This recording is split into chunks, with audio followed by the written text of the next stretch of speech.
that our goal is to reach as many people as possible with this new program, and that there's a generous scholarship fund that's available as well, because we want to make sure that all of the people that are interested in a spiritual guide to conscious manifestation can attend.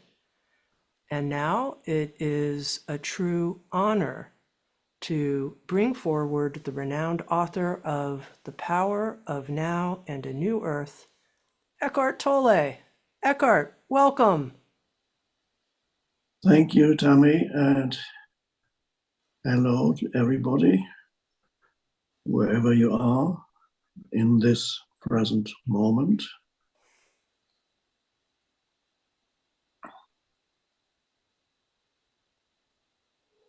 Are you ready, Eckhart, for our first question? I suppose I'm ready, yes. You're always ready. Here we go. I've heard different things about manifesting, and I'm curious to know what Eckhart's approach is and what makes it a spiritual approach versus other kinds of approaches. Thank you.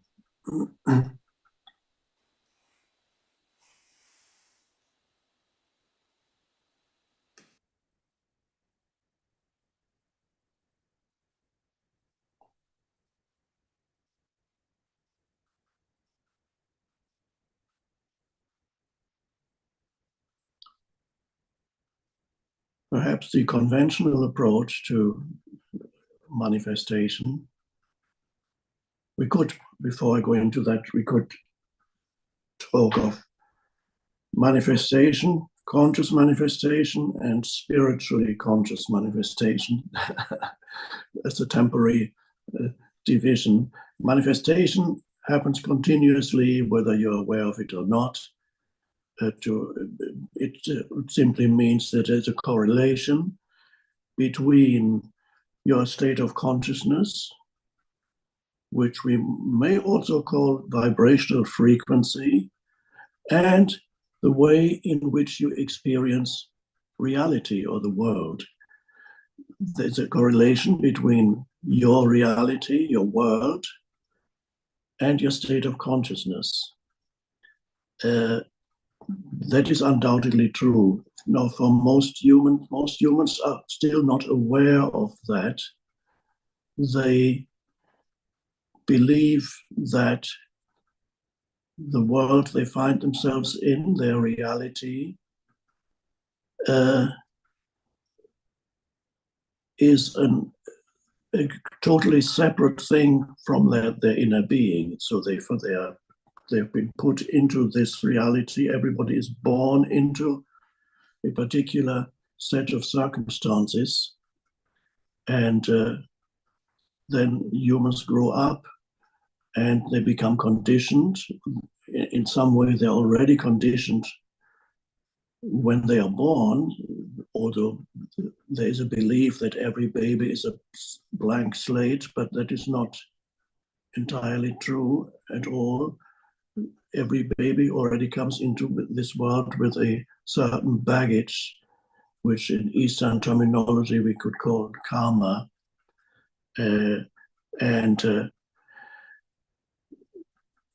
It obviously, the baby is not a blank slate. Even if you don't believe in karma, you can see that genetic, your genes play a particular role as far as the person that you become is concerned. Your genes have a lot to do with it. Even the time you spent in the womb of your mother already is a form of conditioning. And we all know if a mother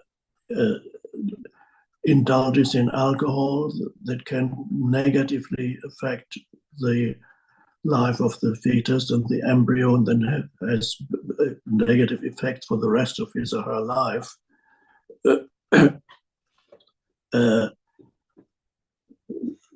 Certainly, there are two factors when you look at external circumstances. There's the the conventional expression of nurture and nature. Nurture and nature. That means nature means who or what you are is your conditioning, and nurture is the external circumstances of your life that contribute to who you become as a human being, the world you're born into. And so we all get conditioned in particular way through our upbringing, and I would suggest even we are already conditioned through past lifetimes and the emotional state of our mother even before we were born, etc., etc. So everybody comes into life with a particular set of mental emotional conditioning, and this mental emotional conditioning determines how you perceive the world. It determines the way in which you respond or react to the circumstances of your life, what you say, etc. So you manifest your life unconsciously through the mental emotional conditioning that you are born into. And there's no freedom in that. You don't really have a choice, because in that state there's a lack of awareness. So you do not realize that you perpetuate the circumstances of your life according to your conditioning. So often you find that the same dysfunction that were already manifested in the parent's life and the grandparent's life are then repeated and perpetuated in the child's life. And then that child has children, and the similar dysfunctions operate again because you inherit them. And there's the conditioning of your thinking mind that you identify with when you're trapped in the egoic consciousness determines how you respond, or rather react, to what's going on around you in your life. And you can see with very unconscious people, they always blame the circumstances of their life for what's wrong. It's always somebody else's fault that there's something not right in my life. There's always somebody else to blame, whether it's actual human beings or fate or God or the politicians or the social conditions. I'm not denying that social conditions often are an important factor, but people then put all the blame outside. They never look within into their own conditioning, and so they manifest these circumstances of their life unconsciously, often in a very negative way, because that's all ego. This unconscious identification with the mental emotional conditioning is ego. And so they manifest from their ego. They react to circumstances, and let's say something challenging or negative happens to you, a person or whatever it may be, and you react in the same old way. And by reacting against something challenging, you amplify it through your reaction. You can see it when you react to an unpleasant or unconscious person. If you react, you amplify his or her unconsciousness, and you even amplify your own unconsciousness through your reaction. If you react to difficult circumstances in your life, like lack of money, unpleasant living situation, problematic relationships, if you react against the circumstances of your life, which always manifest in the present moment, you amplify those circumstances through your reaction. And so people don't realize that, so they become trapped in a vicious circle. Something negative happens, and they react negatively and amplify that thing and make it even worse. And that then becomes a confirmation that they have always been right, that in assuming that the world is doing it to me. So you become the victim of the world in your own perception. You become the victim of other people. You're the victim of the world. You're complaining constantly. And by doing that, you perpetuate all those things that are happening to you. And not only that, you amplify them. That's karma. You're experiencing you're manifesting through your karma and create new karma. You make other people unhappy. You're already unhappy. You make more people unhappy. You create new in Eastern terms that is covered. So everybody's manifesting without knowing it. Then a moment comes when you become conscious of the conditioning of your mind and emotions, your mental emotional conditioning. And you realize that it is possible for you to some extent step out of the conditioning of your mental emotional field. And this means awareness has arisen in you, a vital part of awakening. You begin to become aware of your own conditioning. And then some freedom comes in, choice comes in, the possibility of choosing when you become conscious in certain situations, that you no longer need to react in the old conditioned way. You become conscious of also of what your mind is doing, what is the self-talk that everybody lives with, the voice in the head. What kind of self-talk are you experiencing in your mind? Is it very negative? What is it? What is the running commentary in your mind when you go through your life every day? What is it saying about circumstances and people that you encounter every day? What is that? And suddenly you become aware of that running commentary, the voice in the head. And that awareness is the beginning of your awakening.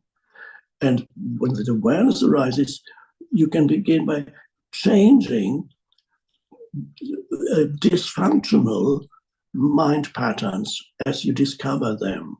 For example, you may discover that you do a lot of mental complaining, both internally and externally, about other people and situations. There's always something to complain about. And suddenly you become aware of it. And that awareness gives you some certain degree of freedom. And you can then detect the pattern and say, you let go of that. And instead, you can welcome circumstances as they arise, instead of treating every circumstance that arises and every challenge as an enemy. You can begin to welcome it. That's the beginning of conscious manifestation. So you realize there is an important correlation between what your inner being and your outer circumstance. And then slowly you realize, as you change the way in which you respond to situations, the situations also begin to change. And that's at first in a very subtle way. That first, I realized that first time in my life when I was 17 years old. Somebody left some books with us, and for the first time I read about that there is your state of consciousness and your life experience are linked. And that was my first awakening. It wasn't the deepest awakening yet, but it was an awakening. And then you can begin to consciously manifest by making positive statements instead of negative statements, by manifesting gratitude towards whatever arises in the present moment, appreciation and gratitude instead of complaining.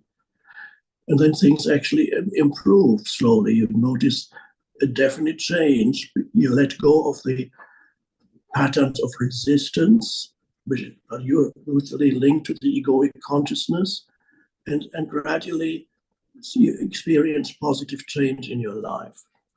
And so that's already the beginning of conscious manifestation.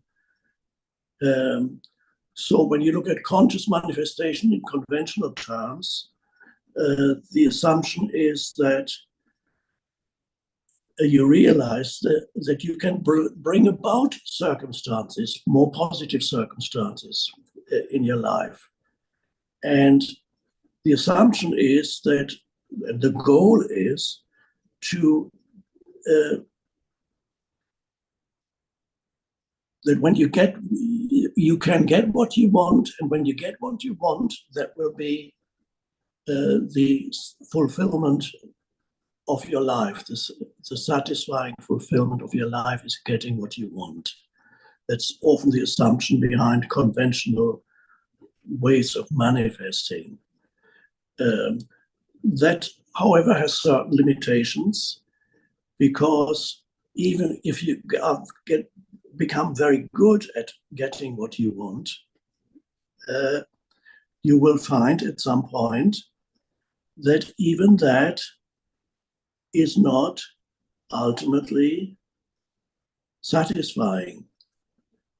You will find no matter what you get and what you achieve, whatever new set of circumstances arise in your life, you will find there too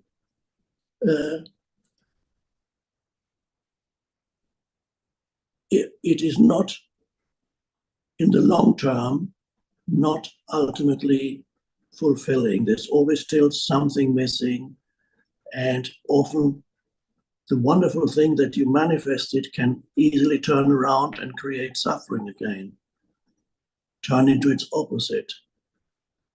I've met many people who were able to manifest great fame and wealth.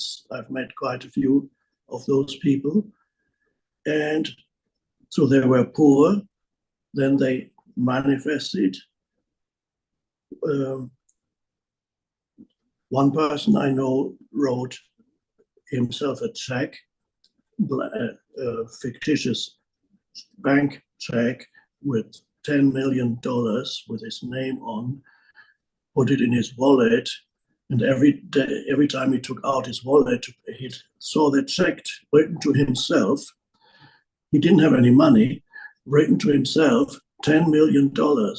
And for, I don't know how long, 3 years, 4 years, every day he saw this check of $10 million. And 4 years or so later, he received a check for $10 million. Well, he happened to be an actor, and a good one. So there we need to look into that also. But that's how it worked. And the next stage of the story is great success. And then in the midst of this person's successful story, in the midst of the mansion that he then lived in, deep depression overcame him, periods of despair and depression and darkness. How is that possible? He got what he wanted. And that's not an isolated case. That is very common. So getting what you want is not the ultimate aim. It will not be the ultimate fulfillment. It can be a byproduct of something deeper, a byproduct of something deeper. And this something deeper is realizing that in life there are two dimensions. There's the dimension of doing and activity and action, and there's the dimension of being and doing. If there's only doing in your life, and manifesting has a lot to do with doing, because it's to do with the first doing is having a thought. It's already a doing.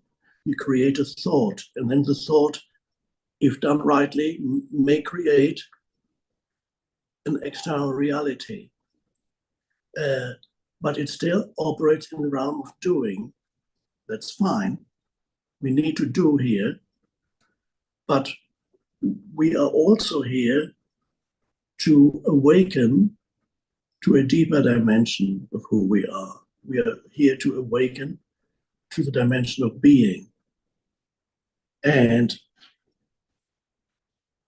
the foundation then for whatever you do in your manifestation practice, the foundation is not something that you create at some future point. The foundation is going more deeply into being. It is the realization of being. And that only can be realized in the present moment. As your mind becomes still and you realize of the presence within you, you could call it the consciousness, the light of consciousness. You realize that you are. There's suddenly a depth that you discover within yourself. And that is the depth of being. And that is true spiritual awakening. It's realizing the essence of who you are, which is not the person. The person is here to do things, but there's something deeper, the source of who or what you are. And that's being. So you realize your own beingness. I am. In that moment of stillness, you realize that the beingness of you, without any thought nor reference to your personal history, there's only the realization that when you forget about who or what you are as a person, when you forget about your age and your gender and your problems, what is left? Forget about all that. What is left of you without that? There's only this moment.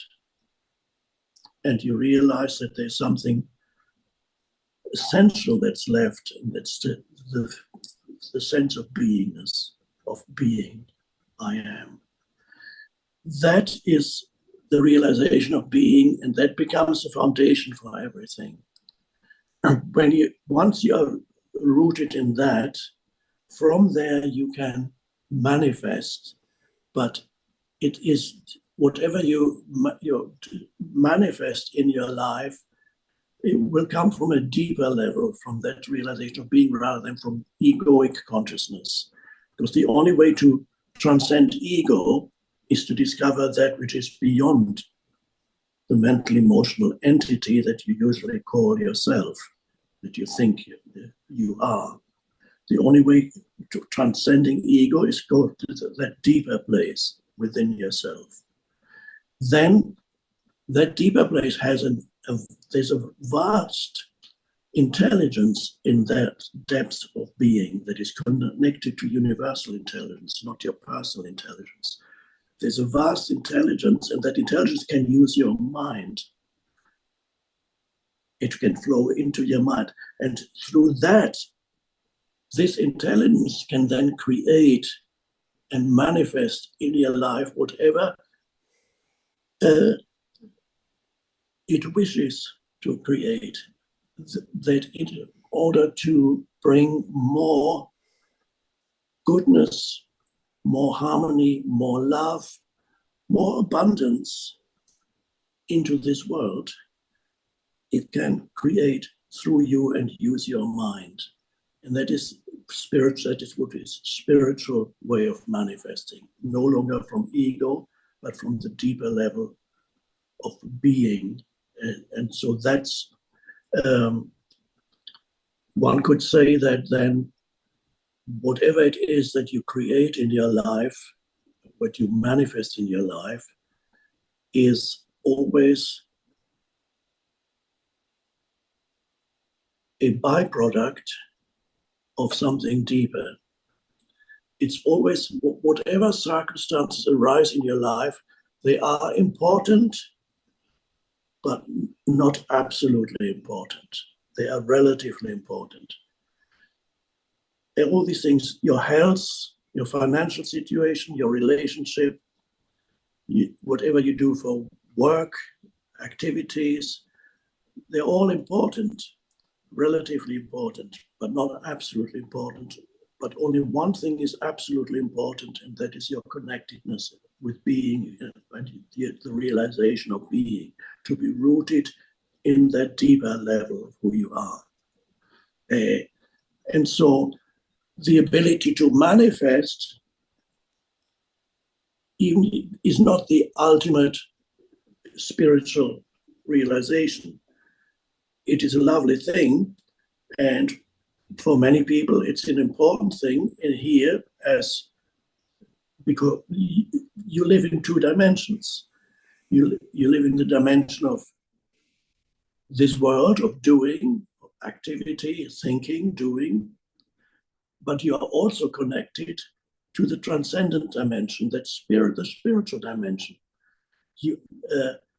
Now, that connectedness with the spiritual dimension is the most vitally important thing in your life. All you need is to discover that.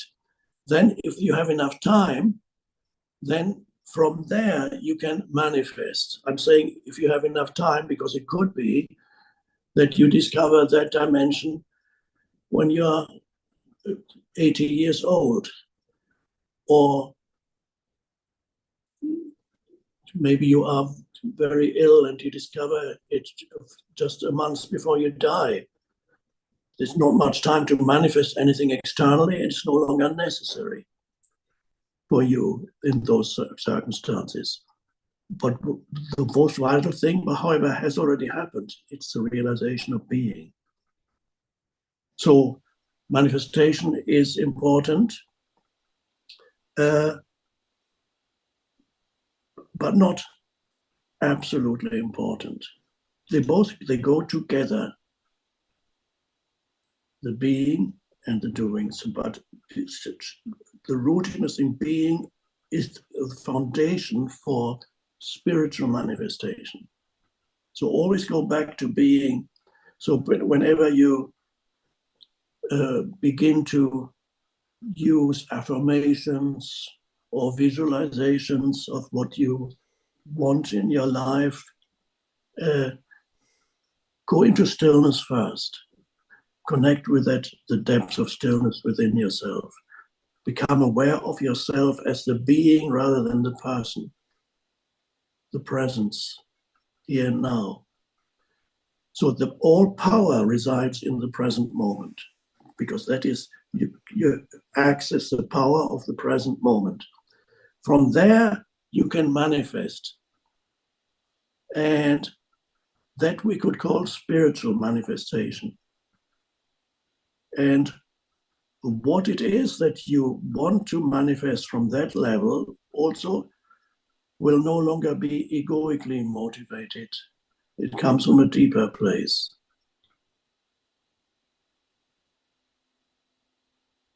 So I could talk about that for a long, long time, but it's vital to realize where the power actually lies.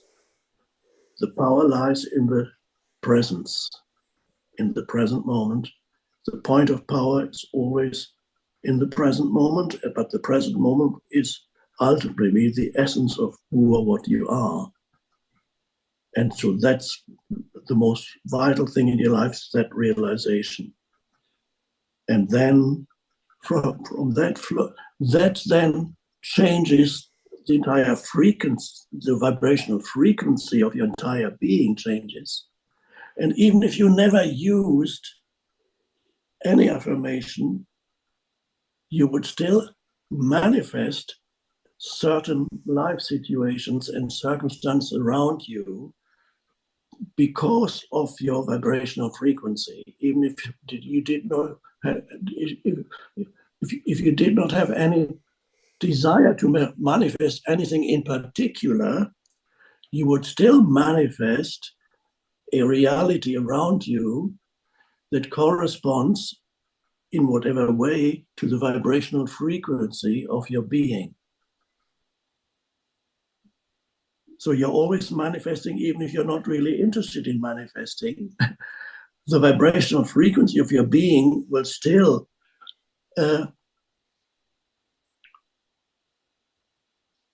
determine the way in which you experience this world, your reality. So this is a very deep thing. One could talk about it for a long time. I've already spoken for too long. Let's go on to the next question. They're all connected anyway. The next question, Eckhart, is why is teaching on conscious manifestation at this particular time important and relevant for you? Yes. Now, we're living in a very interesting time. Interesting is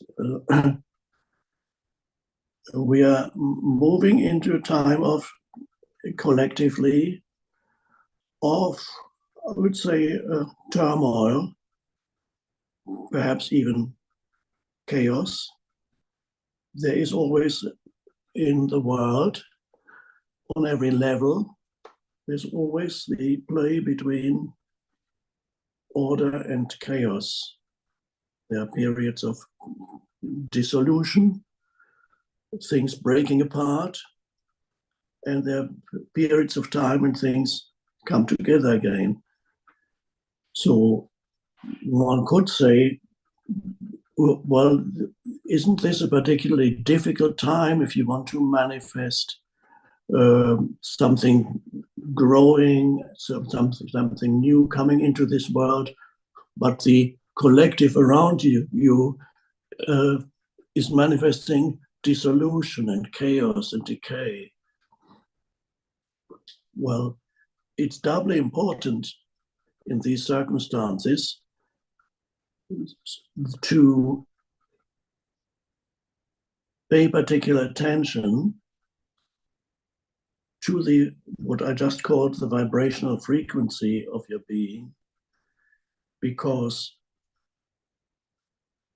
there is a gravitational pull around you in the collective towards unconsciousness, because that is many people, when things begin to fall apart, in many people's lives that manifests this, their level of consciousness goes down. They become very reactive. There's conflict between groups of people, enemies, group within countries, even not just one country against other countries. Even within countries, there is and will be increasing turmoil, and there's a gravitational pull of that could draw you into unconsciousness also. So you need to stay awake, and then you manifest your contribution could be very important, so that you manifest to a greater or lesser degree a certain field of light around you, so that you don't get drawn into the collective darkness that's descending. So there is, even if you don't manifest anything in particular, although you may do, you are connected with the depths of being or presence, and that to not only protects you to a great extent, it protects you, but it also alleviates the effects of the surrounding unconsciousness. It counteracts the collective unconsciousness. So if a sufficient number of humans are able to stay conscious, that will also manifest in their outer environment. And perhaps the chaos will not be as extreme as it would otherwise have been, because your state of consciousness affects the world. It's a correlation between your state of consciousness and the surrounding, your surrounding reality. So it's at this particular time, it's very important to stay conscious. And then if you stay conscious, that will have a certain effect on the world. So it becomes a manifestation of what happens around you, whether perhaps where you live will be less affected by the turmoil that's coming, or if it does touch you, if the turmoil does come to you and touch you from the external, internally, you will still be free. Internally, you will be at peace, even if it does come. There is a transcendent dimension within you that you're aware of.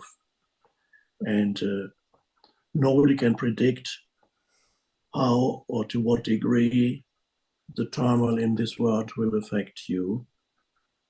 But what we do know is your vibrational frequency is of utmost importance here, not only for yourself, but also for the totality. Let's say as many humans as possible, if they stay conscious, not being drawn into the collective unconsciousness, which manifests everywhere, even on the internet and social media, it's everywhere, the collective. Don't get drawn into that. Stay conscious so that you manifest a more conscious world, even though the totality around you may be drawn into deep unconsciousness and turmoil. So and another important thing is, it is at a time of collective, whether individual or collective suffering, because that's another, when this turmoil comes, brings about suffering for humans. It's a time of suffering that the possibility arises for more humans to awaken out of their egoic consciousness. Many will be drawn into unconsciousness, yes. But for others, the possibility arises of awakening out of the egoic through the suffering. Suffering is the great awakener. Suffering can make you more unconscious. Often it is the case. But suffering can also awaken you. The ultimate purpose of suffering is to awaken. Doesn't always happen. You may have to wait another lifetime and another, and suffer more and more and more, and finally it happens. Or it could happen in this lifetime that the suffering comes and it brings about an awakening. I've met countless people who have only become interested in awakening, well, not interested in, have come to realize that what this is about is extremely important because they have suffered. And this brings me to another point connected with manifestation. Sometimes you don't get always what you want to manifest. Now, there can be, I think we may have another question about that, but let me already say this. Sometimes people say, why I'm trying to manifest or it's not working, I'm not getting it. Well, there can be various reasons for that. I may go into these reasons a bit later. But one reason can be that, let's say, I met somebody years ago who told me the story. She wanted to help people through spiritual teaching. And she'd read many books and been to many workshops. And she knew all the basics about spirituality, and she wanted to manifest being a teacher and helping many people and money was coming in. Also, all abundance was manifesting as she was helping more and more people. But it wasn't happening. Nobody came. Very few people came, and but it's not. And then not only that, then very bad things happened. She fell ill. She developed a potentially a life-threatening illness. She lost her job and her home. Everything was collapsing. A total opposite of successful manifestation. Everything was collapsing around her, but she just managed to survive that illness. But in the process of losing many things, even a possible approaching early death, a deepening happened within her. A deepening happened. The ego dissolved, and when she realized she might die, she just had a serious illness, something happened within her, and she realized the depths of the being of the presence within through surrender. And suddenly she realized she became healed, and suddenly she realized that the best thing that ever happened to her was losing all that, her home and her job and being ill, because that brought about the deepening. And then she became a true spiritual teacher. So she didn't get what she wanted because there was something deeper that was necessary to happen. And so that can be the case. Perhaps what you want is not ultimately what it is that you need. And so sometimes when you are not able to manifest, that may be the reason that the universal intelligence knows more than your limited intelligence, or you may have some connectedness, but not enough to know what it is that you need, and you would never want to manifest anything negative, nor do you need to. But when it does happen, use that to go deeper. When a period of turmoil happens in your life, a period of suffering, use that to go deeper, live in acceptance with the present moment, and then you emerge again, and then your powers will be greatly enhanced, their powers of manifestation, because they will come from a deeper place. So it's a very complex matter. I believe we may have a question, Tammy, about people not succeeding and wondering why it's not happening. Is that right? That's exactly right. People say things like, I've done everything I was supposed to do, and still things haven't turned out the way that I hoped they would. Various aspects of my life continue to be really hard. I'm disappointed and frustrated, and I'm not sure conscious manifestation works, or at least it doesn't seem to be working for me. Yes, that's not uncommon to hear that. There are many possible reasons. I just mentioned one. You need to suffer a bit more for a deepening to happen, but realize if that is the case, make sure that the suffering does not make you unconscious through reactivity and resistance, so that whatever challenge arises in your life, you're able to use it to go deeper. But there can be many other reasons why it's not working for you. For example, you're not doing it right. That's one. You're not doing it right. You are not fully, there's not enough energy flowing into it, or you're confusing energy that flows into your manifestation, you're confusing it with willpower. Willpower is wanting to make something happen. And that is counterproductive. That is not how true manifestation works. Now, willpower is something that in some cases it can work, but then it works for other reasons. And willpower, when you create something through sheer willpower, force rather than power, I would call it force. But what we call willpower is that, let's say you want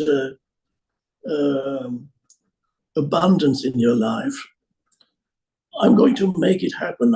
Abundance. I have great. Let's say, yes, okay. You already know that you should use the present tense rather than the future tense for manifestation practice, for affirmations.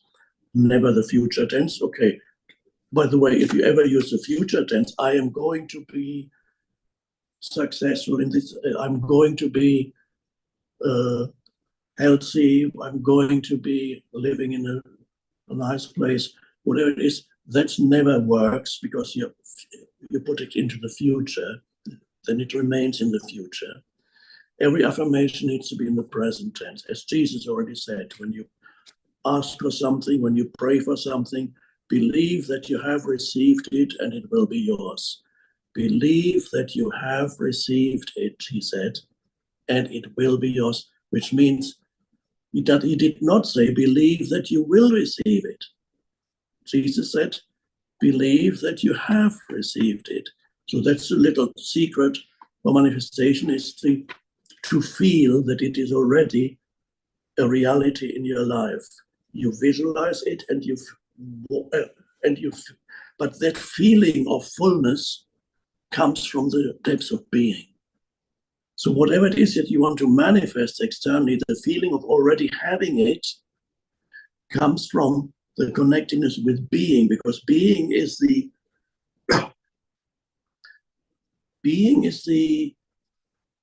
I sometimes call it, it's a strange analogy, that's the cream, but whatever the rest is the skimmed milk that is part of that. So you connect with the essence of it all, the essence of all life. And then you bring a visual image, or also a verbal affirmation, and or a visual image. And at the same time, you feel the power of presence within you. You feel that. And then you bring two together. And there you have it. It's a reality already.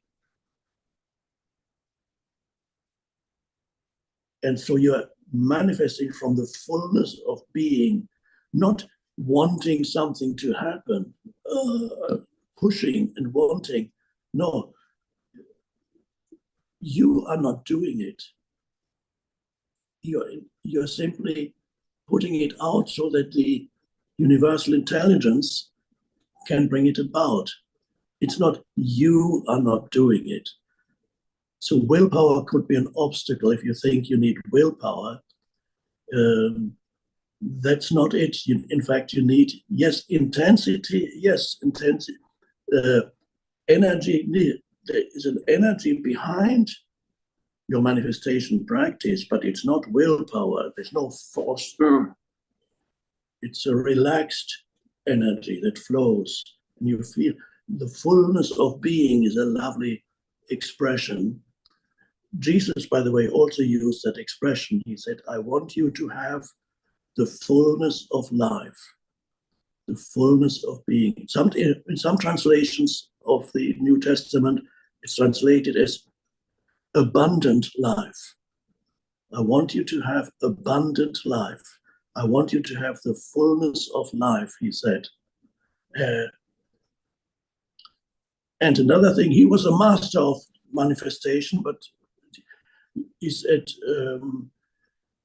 seek only the kingdom of heaven, which is the transcendent dimension within you, that is within you.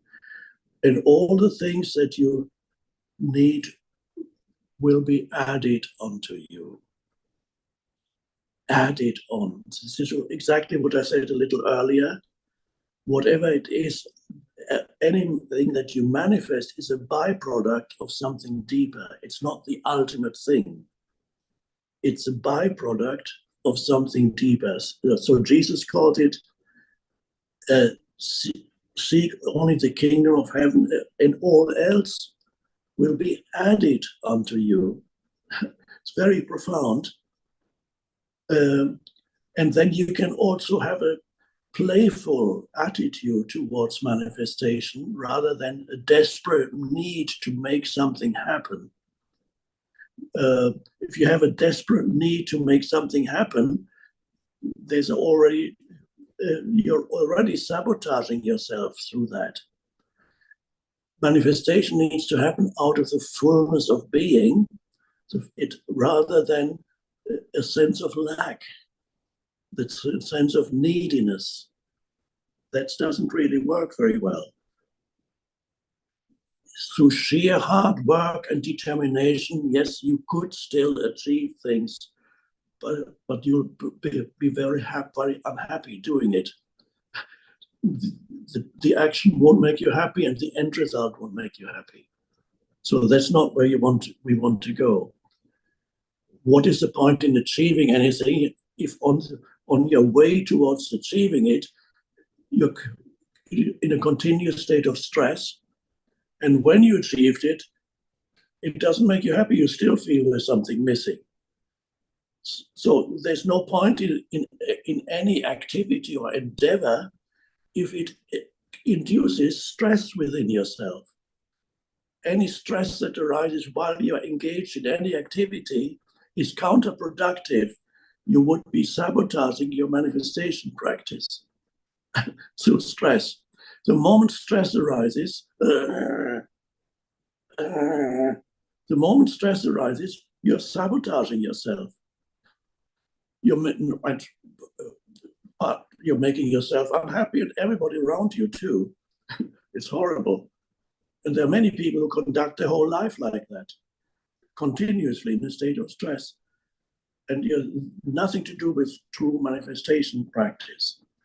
So for manifestation to be powerful, we need to be aware that a very dangerous obstacle to successful manifestation is the arising of stress while you're engaged in any activity towards that desired goal. Is it stress? Are you stressed out? Oh, stop. That's not how to go about it. If you're not enjoying the activity, your manifestation cannot be powerful. You need to enjoy the doing of it. And you enjoy the doing by continuously being connected with the dimension of being while you do. And connected with that is excessive attachment to a result can be a great obstacle to manifestation. When you desperately want this particular thing to happen, but in the meantime, you disregard, if you're not stressed, but perhaps you're stressed too, and you disregard the present moment because you really want to arrive there already. So while you're engaged in this and that, it's regarded as not really important. You don't really want to be here because you haven't arrived at this thing that you want to achieve yet. But you're doing things with resistance, reluctance, don't really want to be doing it. All that is counterproductive. So we have to be really alert continuously. What is your state of consciousness in the present moment? So there needs to be an enjoyment of the doing but not an excess. You know what your goal is, but the doing is as important as the arriving. One could say more important, because everything is a journey. Your life is a continuous journey. The doing is more important than the arriving. Enjoy the doing, and even if you never arrive, at least you enjoyed the journey. makes no difference because you're already connected with the essence of being. Whether or not that thing happens or not, whether or not you arrive or not is secondary. It doesn't really matter. It's really, the more you're connected with the essence of being, the more you can treat the activities in the world around you as a play. In India, they have the term Leela, the divine play, the play with you participate in this play of forms that come and go. And so you can treat your manifestation in a playful manner that is most powerful. In that way, yes, energy, yes, but also detachment from the outcome. You don't need the particular outcome anymore to enhance your sense of identity, which is the ego says, when I'm wealthy, then I will be somebody. When I'm wealthy, somebody will recognize me for who or what I am. I will get recognition. People will envy me, or ego stuff.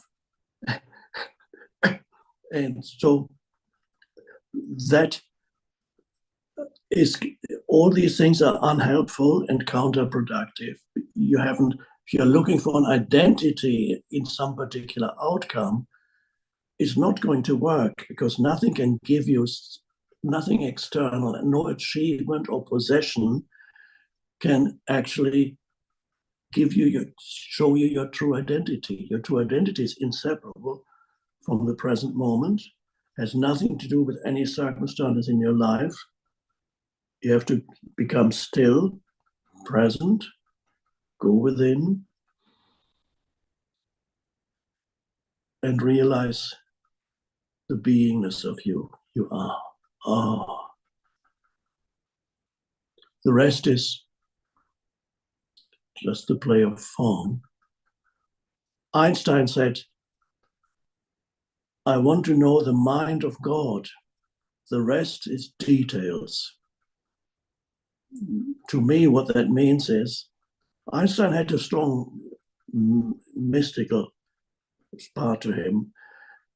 The mind of God is that. The mind of God is the consciousness that you are. It emanates from it. It's an emanation of source, which is God.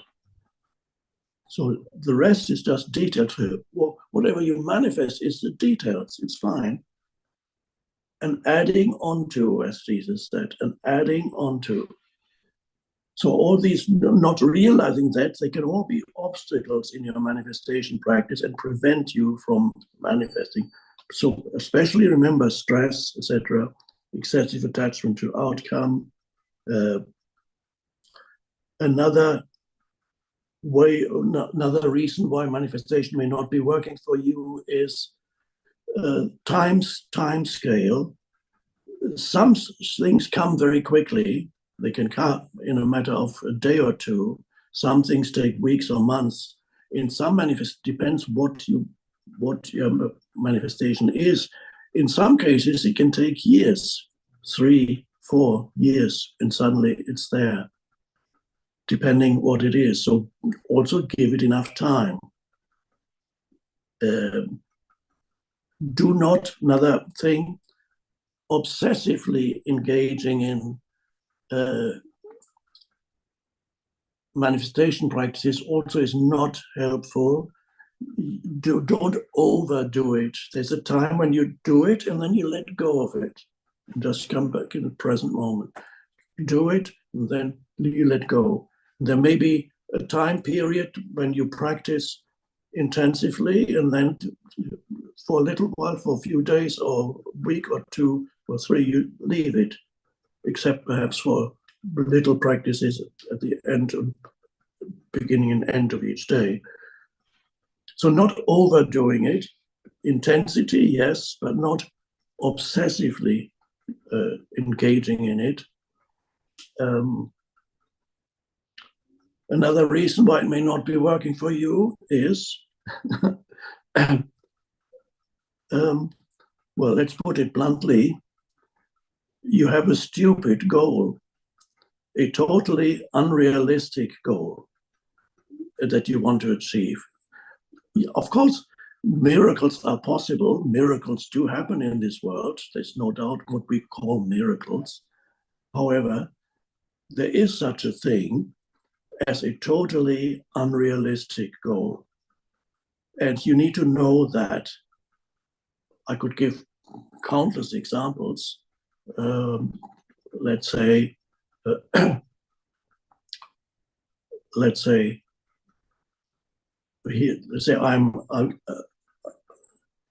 if I could be deluding myself, okay, I'm very, very present.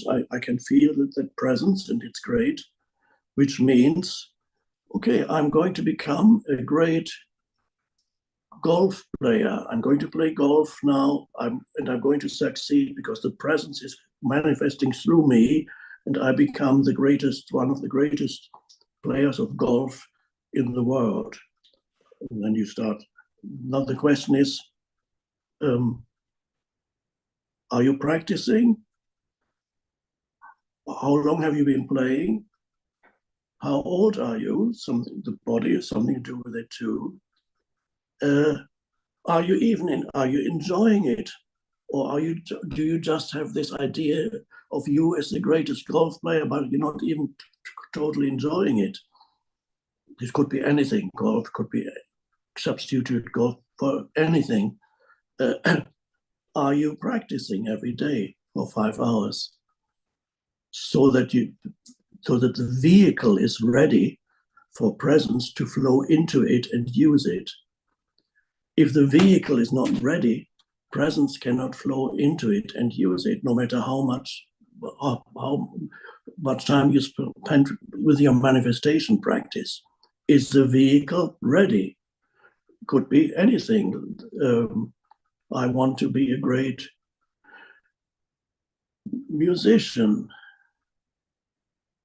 Okay.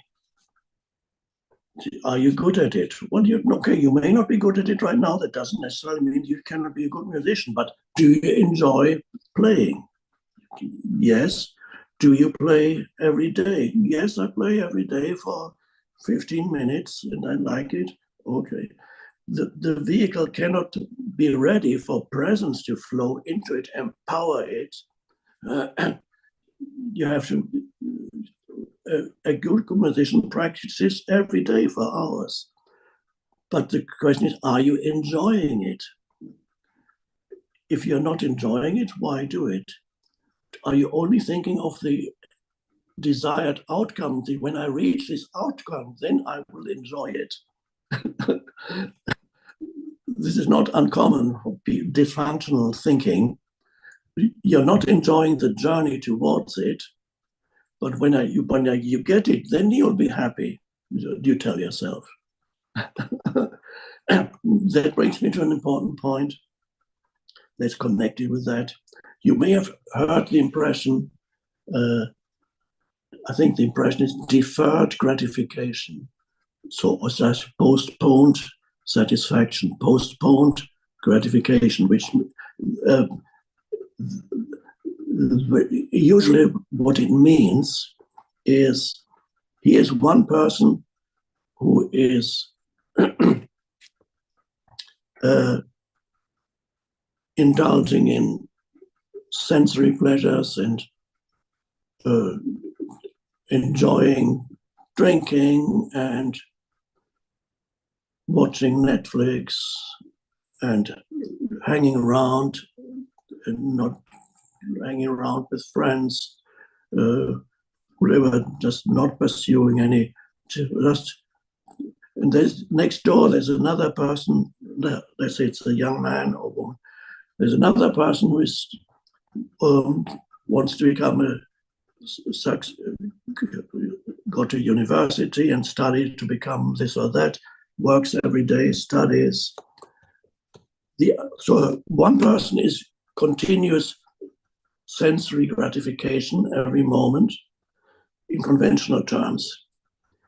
The other person is deferring gratification and saying, well, I need to work hard because I want to achieve there. And usually what you are told is deferred gratification actually is preferable to indulging in low-level sensory pleasures and enjoying in a low-level sensory enjoyment of this or that.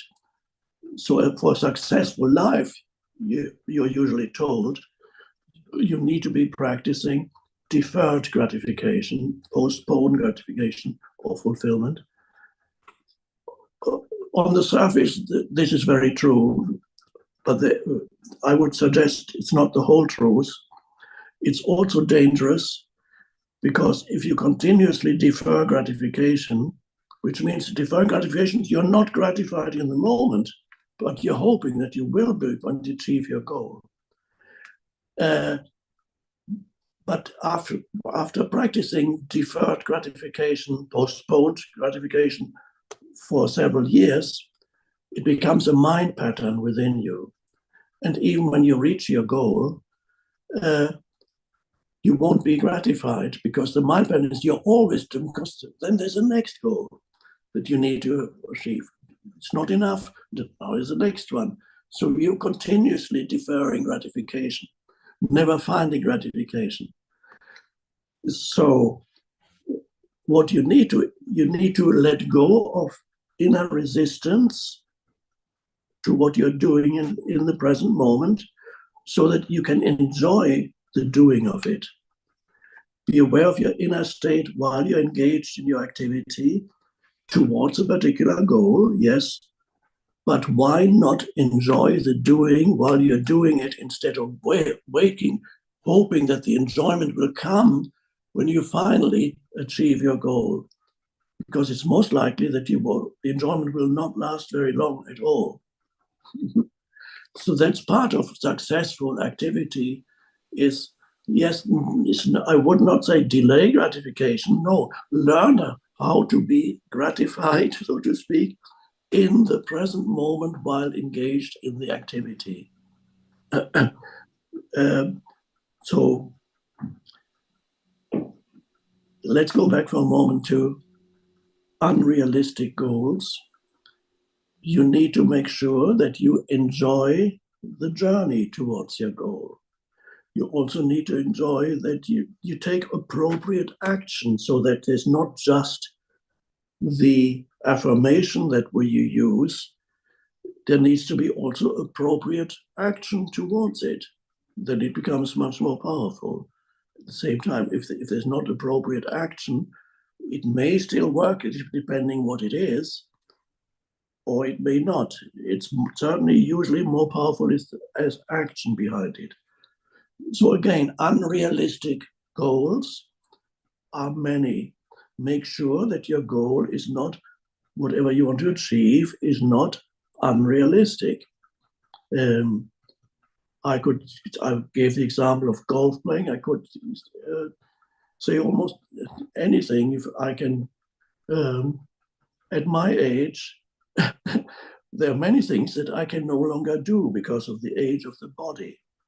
So no matter how many affirmations I use, 1,000 times a day, that I'm going to win a gold medal in the Paris Olympics that are coming up this summer in whatever capacity, it's not going to happen. I cannot think of any sport that this aging body would be good at and achieve a gold medal, no matter how. I'm giving an extremely absurd example, but it's easy to delude yourself.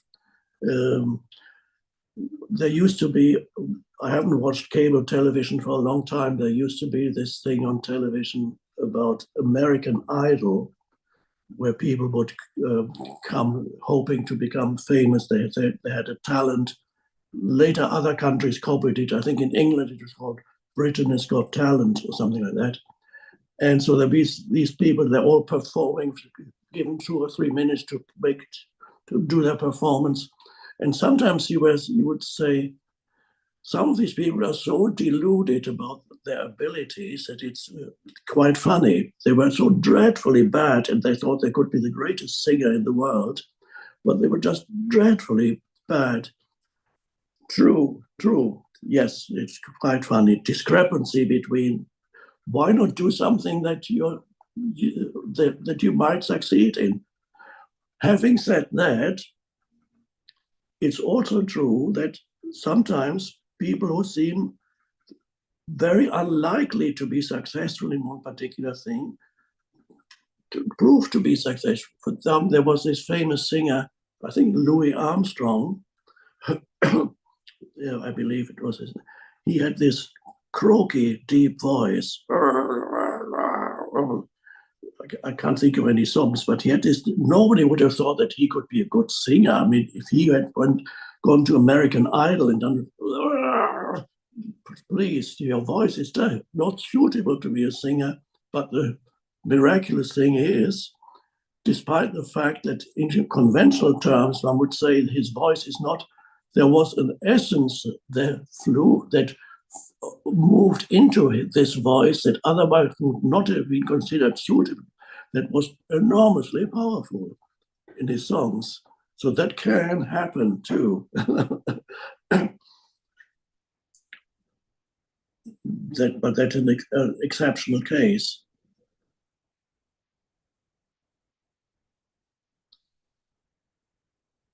So at some point we'll talk more about these obstacles. I mentioned quite a few obstacles in your manifestation practice. All these things are, one learns after a while. If you make a few mistakes, you don't succeed, then you rectify. But really, I can't summarize it all, but the journey is the most important thing. It makes important that the present moment becomes enjoyable, whatever it is. The present moment is the portal into the spiritual dimension. So never lose touch with the power of the present moment. And then that power can flow into whatever it is that you do. Then you achieve the balance between being and doing. And that is the skillful life, a life that is of service and brings harmony into this world, loving kindness. And so all this comes through you when you are in balance between being and doing. And then the power of being flows into what you do. And that is the power that is behind manifestation. I could go on for many hours, but I won't. So I believe we have explored quite a few interesting aspects of manifestation and deeper things that lie behind manifestation. And so it's now a question of, before we conclude, I invite you to right now, here, become aware of yourself, not of yourself as a person, but of yourself as the being behind the person. The presence. Nothing to do with your personal history, nothing to do with how old you are, nothing to do with your gender,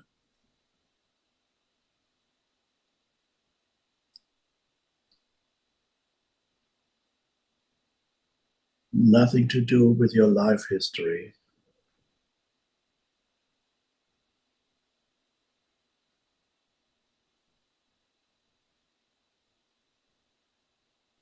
The power of presence.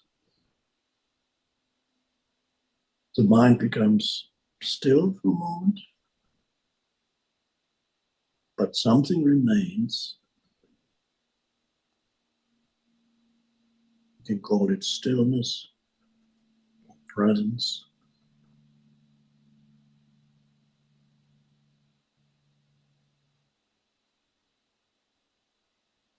And it's very simple. That's the essence of who or what you are.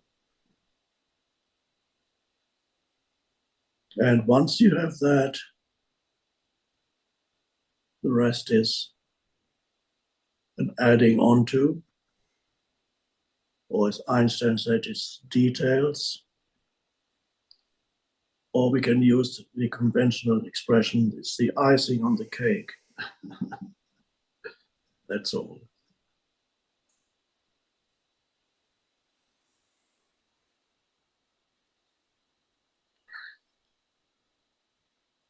Thank you so very much, Eckhart, for this session that covered so much ground.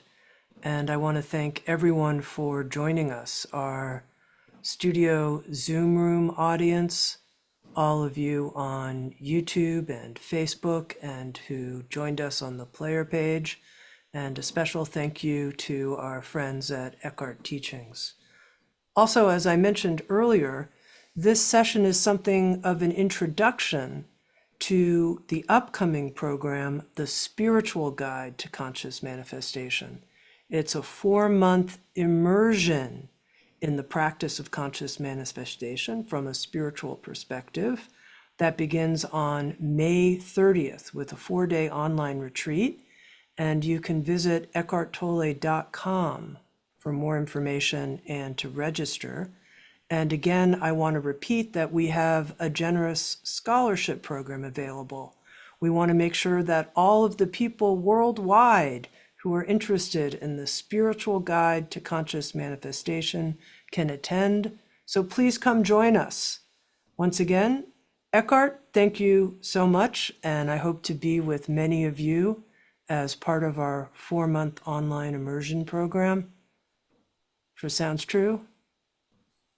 Thank you. Thanks so much for being with us. Waking up the world together. Thank you. Thanks, Eckhart. You. Thank you. Thanks, friends.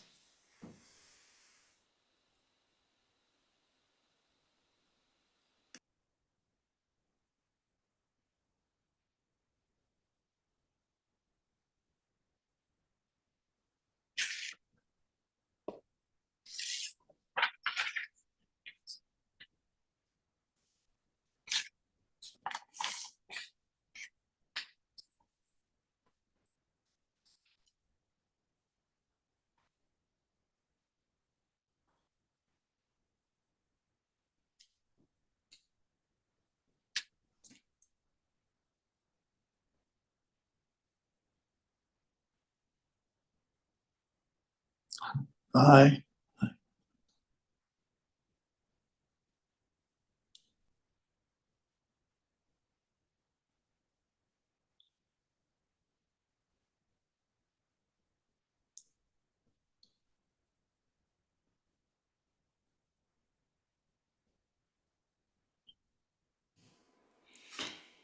Thank you so much for joining us. Thank you, Eckhart.